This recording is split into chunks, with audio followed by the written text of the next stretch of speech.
The Valari Confederacy had ruled the stars for 12,000 years. Their ships filled the void between worlds like silver fish swimming through black water. They had conquered hundreds of species. They had built empires that stretched across entire galaxies.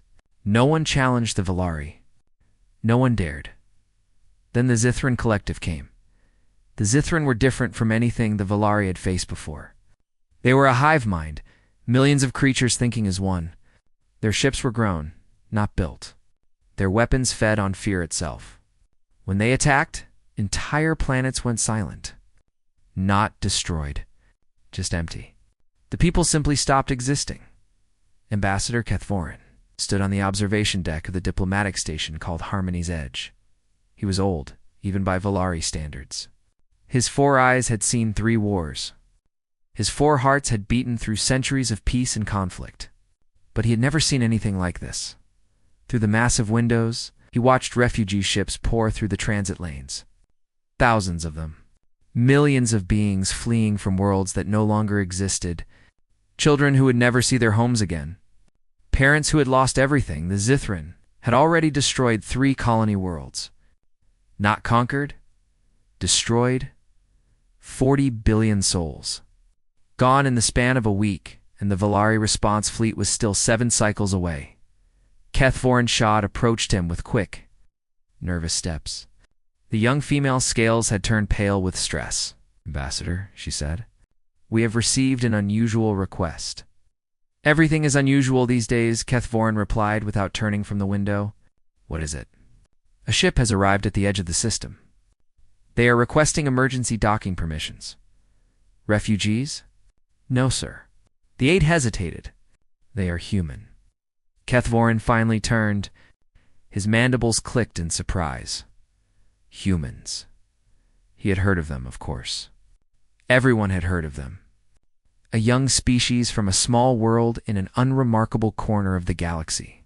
They had been traveling among the stars for barely 3 centuries. In galactic terms, they were infants. "One ship?" he asked. "Yes, Ambassador. A diplomatic vessel. They call it the Olive Branch." Kethvorin considered this for a moment. The humans had always been strange. They kept to themselves mostly, trading with a few species, exploring quietly. They had never shown interest in galactic politics. They had certainly never involved themselves in wars. "Grant them permission," he said. "I will meet with them personally." 1 hour later, Kethvorin stood in the docking bay as the human ship settled onto the landing pad. It was a small vessel, sleek and simple. Nothing remarkable about it. The airlock opened, and the humans stepped out. There were 5 of them. They wore simple gray uniforms with a small blue planet emblem on their chests. Their leader was a woman with dark hair pulled back from her face. She walked with the confidence of someone who had seen battle and survived. "Ambassador Kethvorin," she said, extending her hand in the human greeting gesture. "I am Commander Ilara Vance of the Terran Diplomatic Corps. Thank you for seeing us." Kethvorin studied her. Humans were such fragile-looking creatures. Soft skin, no natural armor. No claws or fangs. 2 eyes, 2 arms, 2 legs. They looked like prey animals. Easy targets. Yet every senior strategist in the Confederacy had flagged the human species as a potential extinction-level threat. Kethvorin had always found that amusing. Looking at this small woman now, he still did not understand why. "You are welcome here, Commander," he said. "Though I must admit, your timing is curious. We are in the middle of a crisis." "That is exactly why we are here," Commander Vance replied. Her voice was calm and steady. "We have been observing this conflict for 6 months. We know about the Zithran attacks. We know about your response fleet, and you know our situation," Kethvorin said. "The Zithran are heading for the Valara system. 40 billion civilians. Our ships will not arrive in time to save them." "Yes." Commander Vance nodded slowly. "That is why we are here. We are offering to help." Kethvorin stared at her. Then he laughed. It was a bitter, chittering sound that echoed through the docking bay. "Help," he repeated. "One ship. Commander, I appreciate the gesture, but you must understand our situation. The Zithran have 900 warships heading for Valeris. 900.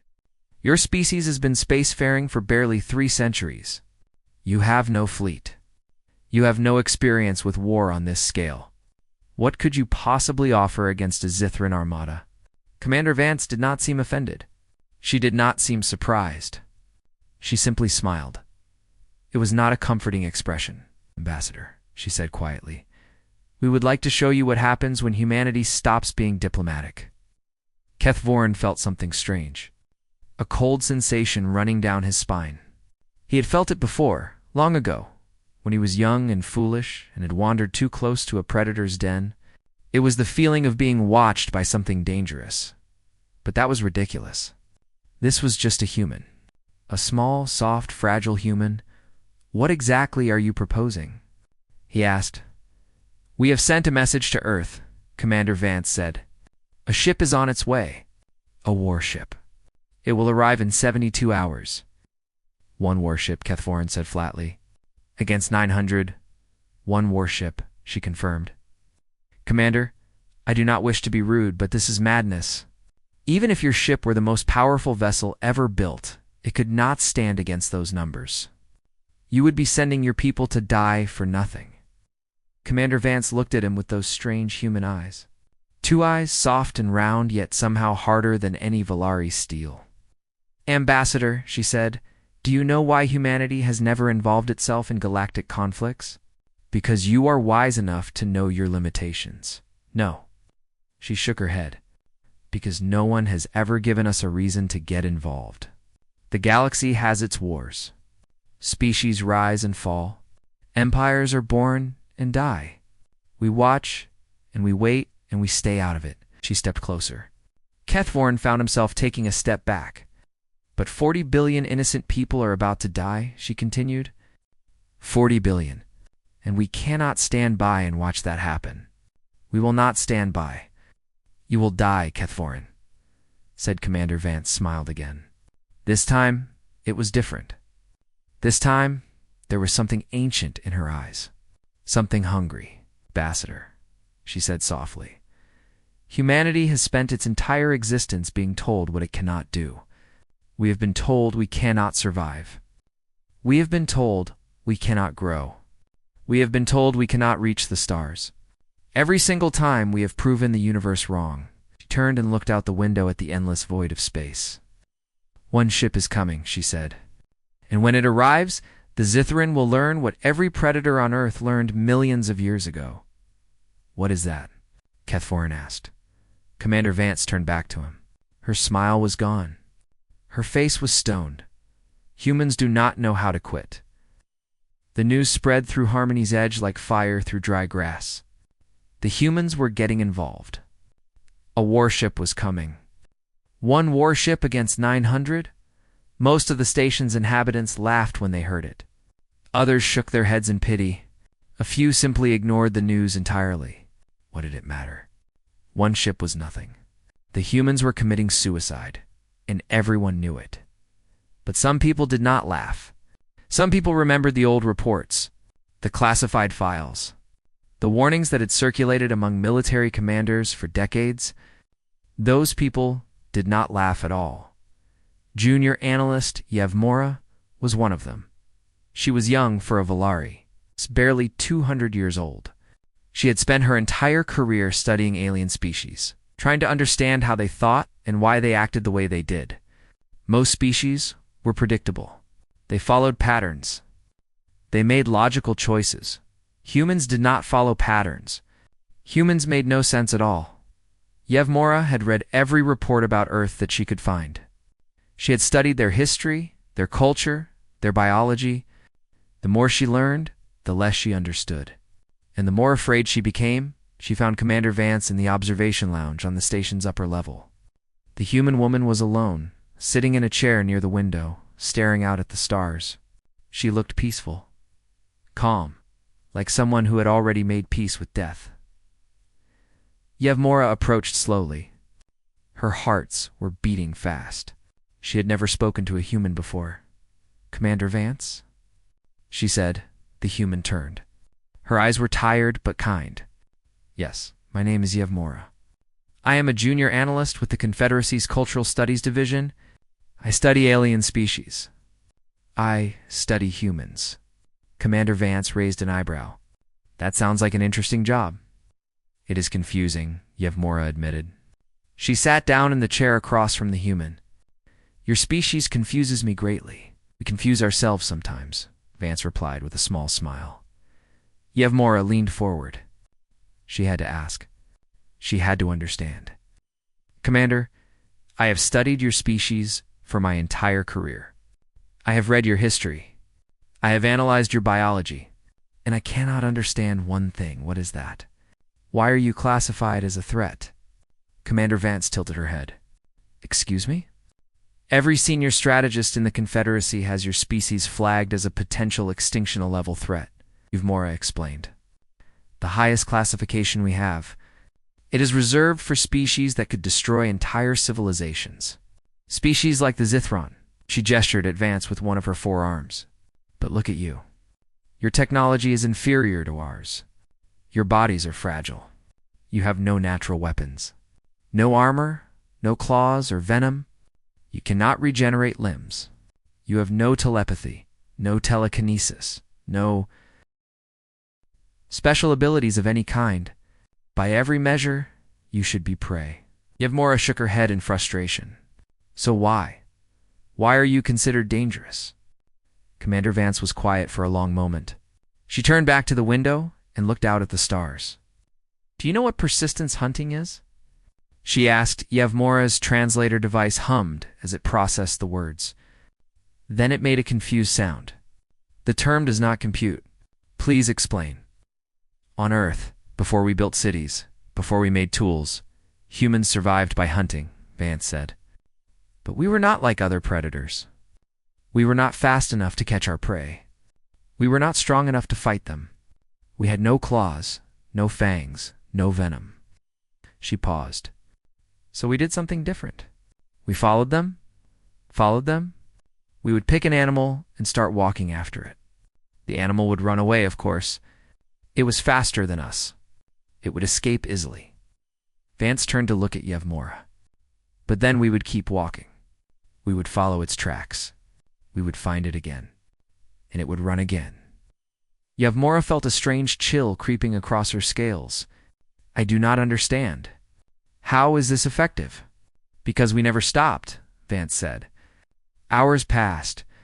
The animal kept running. We kept walking. Days passed. The animal kept running. We kept walking. Eventually, the animal could not run anymore. It was exhausted. It was terrified. It had pushed its body to the breaking point. Her eyes were hard now, cold. We were still coming, still walking, never stopping, never giving up, until the animal collapsed from exhaustion and fear. And then we killed it. Yevmora's 4 hearts were beating very fast now. She understood. She finally understood. That is how humans became the dominant species on Earth, Vance continued. Not by being stronger. Not by being faster. But by being the one thing that never, ever stopped. We outlasted everything. Every predator. Every disaster. Every extinction event. We just kept going. She leaned forward. Do you know what the most terrifying thing in the universe is, Yevmora? It is not strength. It is not speed. It is not intelligence. It is something that will never stop coming for you. Something that you cannot outrun. Something that will keep following you until you break. Yevmora's voice was barely a whisper. And that is what humans are? That is what humans are. The observation lounge was silent. Outside, the stars burned cold and distant. The Zithran are powerful, Vance said. They have conquered dozens of species. They feed on fear, but they have never faced anything like us. They have never faced a species that will look at impossible odds and say, so what? They have never faced a species that will keep fighting, even when there is no hope.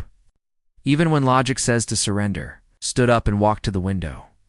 One ship is coming. One ship against 900. And every single person on that ship knows they might die. They came anyway. Because that is what humans do. Yevmora stood as well. Her legs felt weak. Why? Why would they do that? Commander Vance looked at her. For a moment, she looked very old, very tired, but also very determined. Because 40 billion people are going to die if we do not, she said simply. And we cannot live with that.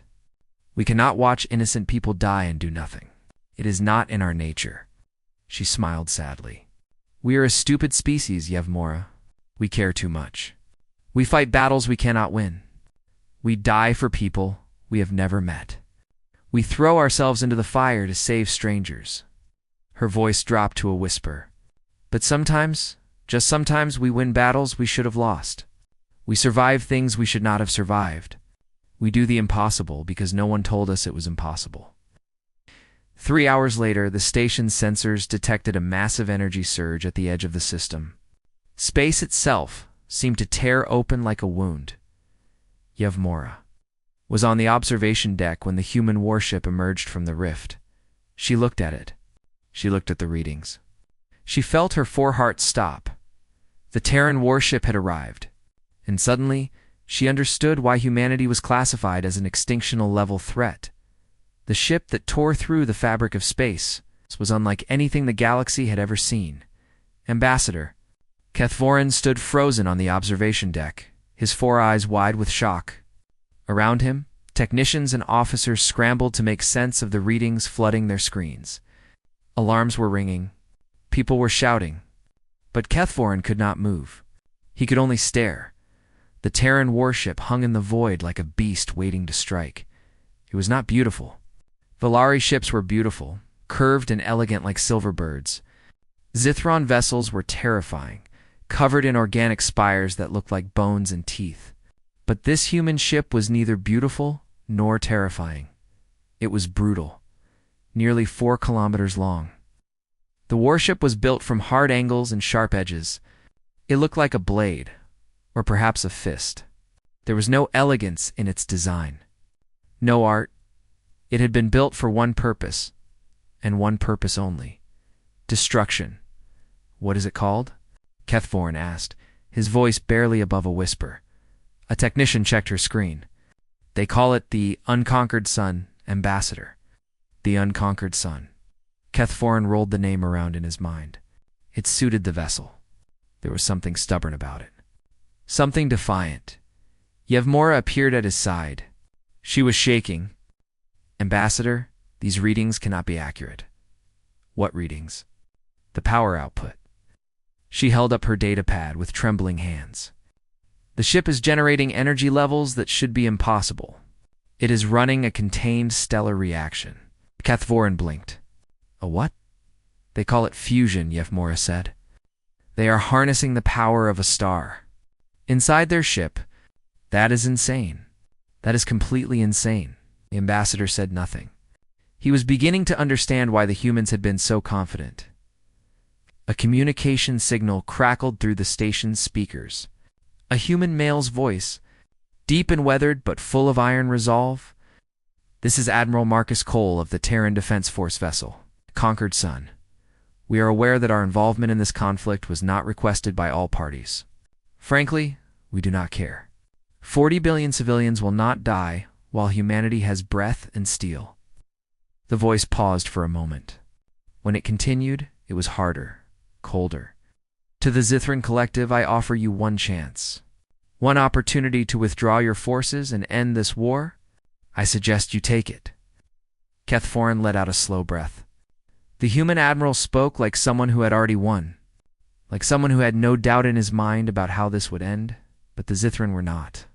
Impressed, the response came within minutes. It was not a voice message. The Zithran did not speak like other species.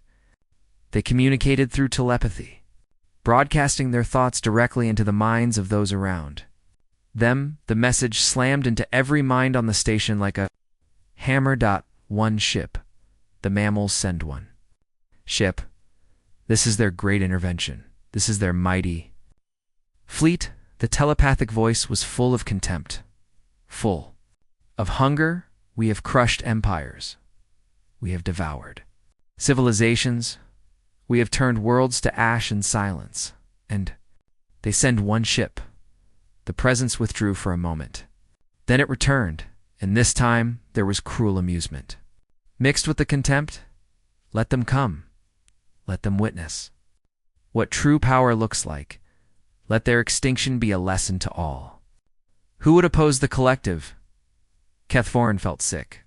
The Zithrin were not afraid. They were not even concerned. They saw the human warship as an insect to be crushed. Commander Vance appeared beside him. Her face was calm. You heard their response, Kethvorin said. They are not going to retreat. No, Vance agreed. I did not expect them to. Then what happens now? Vance looked out at the unconquered sun. Now we wait. The Zithran armada will be here in 18 hours. When they arrive, the battle will begin. You still believe you can win? Kethvorin asked. One ship against 900? I believe in that ship, Vance said. I believe in the people aboard it. They know the odds. They know what they are facing. And they came anyway. 18 hours passed slowly. The station was tense. People spoke in whispers. Everyone was waiting. Everyone was afraid. Yevmara spent the time studying the unconquered sun from a distance. She ran scan after scan, trying to understand its weapons and defenses. What she found made her more confused than ever. The ship was armed with weapons she had never seen before. Strange devices that seemed to use light itself as ammunition. Missiles that gave off readings she could not identify. And something deep in the ship's core, something massive and terrible that her scanners could not penetrate at all. What are you hiding? She whispered. At the 17th hour, the unconquered sun began to move. It positioned itself directly between the station and the approaching Zithran fleet. A lone guardian standing against an army? Admiral Cole's voice came through the speakers again. Attention all vessels in this system. The Zithran will arrive in approximately 1 hour. We recommend that all civilian ships retreat to safe distance. What happens next will not be pleasant to watch. A pause. To the crew of the unconquered sun, his voice changed. It was softer now, more personal. I am not going to lie to you. The odds are not in our favor. They have numbers. They have power. They have weapons that have broken 100 species before us. Yevmora held her breath. They do not have humanity. They do not know what it is to fight a species that refuses to accept defeat. They do not know what it is to face a people who have spent their entire existence being underestimated. The Admiral's voice rose. Today, we remind the galaxy why that is a mistake. Today, we show them what humans are made of.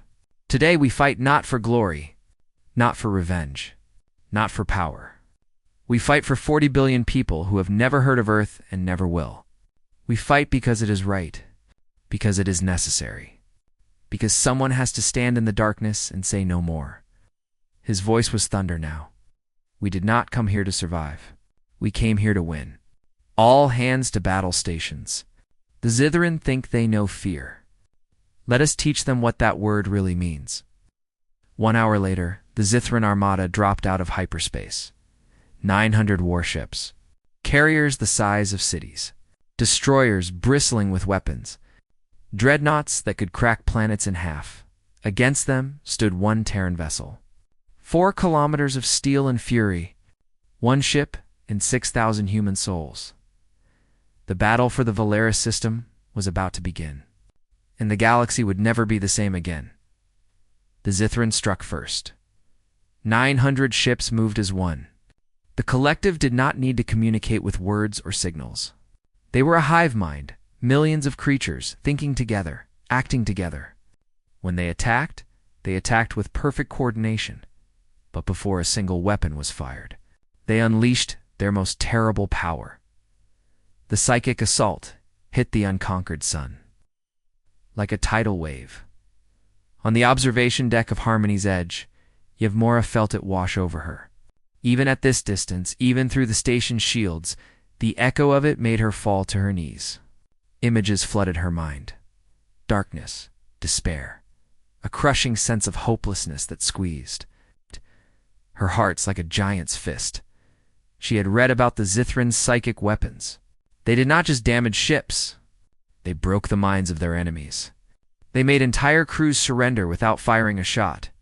They turned brave soldiers into weeping children. "The humans," she gasped. "They will not survive this." Ambassador Kethvorin was on the ground beside her, clutching his head. "No one survives this. No one can." But Commander Vance was still standing. She was pale. Her hands were shaking. But she was standing, and then Admiral Cole's voice came through the speakers. He was laughing. "Is that all you have got?" His voice was strained but strong. "That is your great weapon? Fear? Despair?" The laughter faded. When he spoke again, his voice was iron. "We are human. We invented anxiety. We live with existential dread every single day of our lives. We worry about death. We worry about meaning. We worry about whether anything we do matters at all. Your fear is nothing special. Your fear is amateur hour." The unconquered sun's engines roared to life. "Now let me show you what real terror looks like." The human warship moved. It did not fly like Velary's ships, graceful and flowing. It did not crawl like Zithron vessels, hungry and patient. It moved like a predator, fast, direct, purposeful. And then it started. Killing. Yevmora watched in disbelief as the unconquered sun tore into the Zithron formation. Its weapons fired beams of light so bright they burned her eyes even through the filters. Each shot punched through Zithron hulls like needles through paper. Ships that had taken months to grow, ships that had destroyed entire fleets, were dying in seconds. But the Zithron were not helpless. They were ancient and powerful. They adapted quickly. Gravity wells erupted around the human ship, traps designed to crush vessels into compressed metal. The Zithron had used this tactic before. No ship had ever escaped. The unconquered sun did not try to escape. Instead, it shut off its engines completely. "What are they doing?" Kethvorin shouted. "They're going to be crushed." But the human ship was not being crushed. It was using the gravity wells. The forces that should have destroyed it were instead pulling it forward faster and faster, slingshotting around the trap like a stone from a sling. The unconquered sun burst out of the gravity wells behind the Zithron lines. Dozens of enemy ships were caught off guard. The human weapons fired again and again and again. More ships died. The Zithron changed tactics. They surrounded the human vessel. Hundreds of ships closed in from all directions. There was nowhere to run, nowhere to hide. Admiral Cole did not run. Instead, the unconquered sun vented atmosphere from its port side. Not an accident. Not damage. A deliberate act, the escaping air pushed the ship into a spin. Faster and faster it turned, bringing every weapon to bear in every direction. A spiral of destruction that tore through the surrounding enemy. Kethvorin had never seen anything like it. It was insane. It was brilliant. It was terrifying. "They are using physics as a weapon," Yevmora whispered. "They are treating the laws of the universe as tools to be exploited." But the Zithron were learning too. A massive dreadnought pushed to the front of the formation. It was one of the largest ships Yevmora had ever seen. And mounted on its bow was a weapon that made her blood run cold. The Planet Killer, a single shot from that weapon, could crack a world in half. It could end the battle instantly. The dreadnought began to charge its weapon. Energy readings spiked across every scanner in the system. "They are going to destroy them," Kethvorin said. "It is over." But Admiral Cole had seen the threat too, and his response was something no one expected. "Marine Team Alpha, you are cleared for boarding action." Good hunting. Boarding action.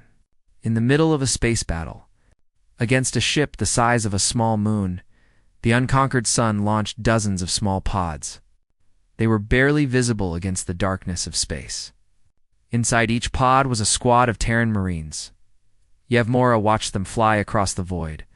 They had no ships, no shuttles, just armored suits and their own courage. They hit the dreadnought like bullets. They cut through its hull with tools that burned white-hot. They poured inside. What happened next? Yevmora only heard about later.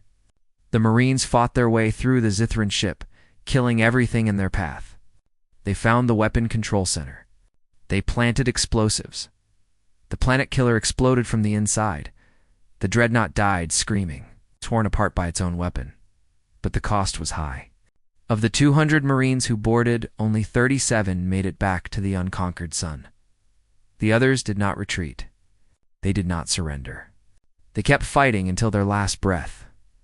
One Marine, a woman named Sarah Chen, took 11 direct hits from Zithron weapons. Her armor was melting. Her body was broken, but she kept firing. When her rifle overheated and melted in her hands, she drew a knife and charged the enemy position. She killed 7 more Zithron before she fell. Yevmora was crying. She did not know when she had started. What are they? Ambassador Kethvorin breathed. What kind of species is this? Commander Vance answered. Her voice was thick with emotion. They are human, she said. They are my people, and they would rather die on their feet than live on their knees. The battle continued for hours. The Zithron kept attacking. The humans kept fighting. Ships died on both sides. But somehow, impossibly, the unconquered sun kept flying by the 6th hour. 500 Zithron ships had been destroyed by the 9th hour, 700. By the 12th hour, only 47 remained. The unconquered sun was damaged now. Fires burned across its hull. Entire sections were open to space. But it was still fighting, still killing, still refusing to die, and the Zithron, for the first time in 10,000 years. New fear, real fear, human fear, the Zithron flagship, stood alone. It was the last survivor of an armada that had numbered 900. Around it, the void was filled with wreckage, broken ships, scattered debris, the remains of what had once been the most powerful fleet in the galaxy. The unconquered sun approached slowly. The human warship was wounded. Great scars ran across its hull where Zithron weapons had found their mark. Fires still burned in some sections. Atmosphere leaked from a dozen breaches. Of the 6,000 crew members who had started the battle, less than 4,000 remained, but it was still flying, still fighting, still refusing to surrender. On Harmony's edge, the observation deck was silent. Hundreds of beings from dozens of species stood watching. No one spoke. No one moved. They could only stare at the impossible scene before them. Ambassador Kethvorin stood at the front of the crowd. His 4 eyes were fixed on the 2 ships. His 4 hearts were beating slowly, heavily, like drums marking the end of an era. Yevmora stood beside him. She had not moved in hours. She had watched the entire battle. She had seen things that would haunt her dreams for the rest of her life. And she had seen something else too. She had seen hope. The Zithron flagship was massive, 3 times the size of the unconquered sun. Its hull was covered in organic spires that pulsed with sickly light. It was ancient and terrible and powerful, and it was afraid. The collective commander broadcast one final message. The telepathic voice that had once been so full of contempt was now trembling, breaking, "What are you?" The question echoed through every mind in the system. We have conquered empires. We have devoured civilizations. We have turned 1,000 worlds too. Silence. We are the end of all things. We are inevitable. A pause. When the voice returned, it was pleading, "What are you?" Admiral Cole's response came through the speakers. His voice was calm, almost gentle, like a teacher explaining something simple to a confused student. "You are not inevitable. You are just another problem." He paused. "Humanity solves problems." The unconquered sun fired once. A single beam of light, brighter than a star, crossed the distance between the 2 ships in an instant. It struck the Zithron flagship at its core. For a moment, nothing happened. Then the ancient ship began to break apart. Cracks spread across its hull. Light poured from the wounds. The organic spires shattered and fell away. The massive vessel that had terrorized the galaxy for millennia crumbled like a sandcastle in the tide, and then it was gone. Nothing left but dust and silence. The remaining Zithron ships, the last 47, turned and fled. They tore open holes in space and vanished into hyperspace. As they fled, they broadcast a warning to every corner of Zithran territory. Do not engage the humans. Do not provoke the humans. The mammals are not prey. Repeat, the mammals are not prey. Silence fell over the Velaris system. One ship had come. One ship had fought. One ship had won. The impossible had happened. Ambassador Kethvorin found Commander Vance an hour later. She was standing alone in a quiet corridor, staring out a window at the unconquered sun. The human warship was limping toward the station. Rescue ships were already flying out to meet it. Commander Kethvorin said softly. She turned. Her eyes were red. Her face was tired, but she was smiling, Ambassador. Kethvorin struggled to find words. In 12,000 years of Valari history, nothing like this had ever happened. He did not know how to process it. Your ship, he finally said. Your people. How? Your technology, your numbers, none of it should have been enough. You should have died. Logic says you should have died. Commander Vance nodded slowly. Logic said a lot of things. Then how? She turned back to the window. The unconquered sun was closer now. Kethvorin could see the damage more clearly. The ship looked like it had been through a war. Because it had. Do you know what really makes humanity dangerous, Ambassador? Vance asked. It is not our weapons. It is not our tactics. It is not our technology. She looked at him. Her eyes were ancient, full of something he could not name. It is that we genuinely, truly, absolutely refuse to accept that we are supposed to lose. She turned back to the stars. To the 40 billion lives on Valaris Prime that would wake up tomorrow. They would go to work. They would eat meals with their families. They would laugh and cry and live their lives. Most of them would never know how close they had come to extinction. The universe keeps telling us we are small, Vance continued. We are weak. We are insignificant. We are nothing compared to the ancient powers of the cosmos. She smiled. And every single time we look the universe in the eye and say the same thing. What is that? Kethvorin asked. Watch us. In the days that followed, the galaxy changed. The Valari Confederacy offered humanity full partnership. Not as a junior member, not as an ally, as an equal. The species that had ruled the stars for 12,000 years bowed their heads. To a race that had been spacefaring for only 3 centuries, the Zithron Collective, for the first time in their history, sent ambassadors to negotiate peace. They agreed to return all conquered territories. They agreed to pay reparations. They agreed to never threaten another world again. And they asked only one thing in return. A promise that humanity would never come for them. Admiral Marcus Cole and the crew of the Unconquered Sun returned to Earth as heroes. The 2,000 who had died in the battle were buried with full honors. Their names were carved into a memorial that stood at the heart of New Geneva, the capital of the Terran Federation. The inscription on that memorial read simply, "We are not the strongest. We are not the fastest. But we are here. We will not be moved." Yevmora never forgot what she had seen. She spent the rest of her long life studying humanity, writing about them, trying to explain to others what she had witnessed. But in the end, she could only describe it one way. Humans were the species that looked at the universe and decided it was not allowed to kill them.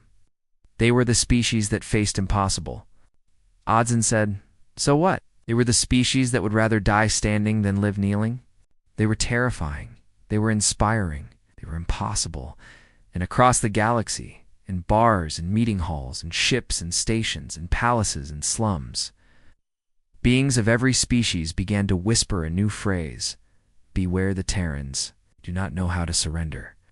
And in the silence of space, among the debris of a fallen armada, the unconquered sun limped home, scarred, broken, but undefeated.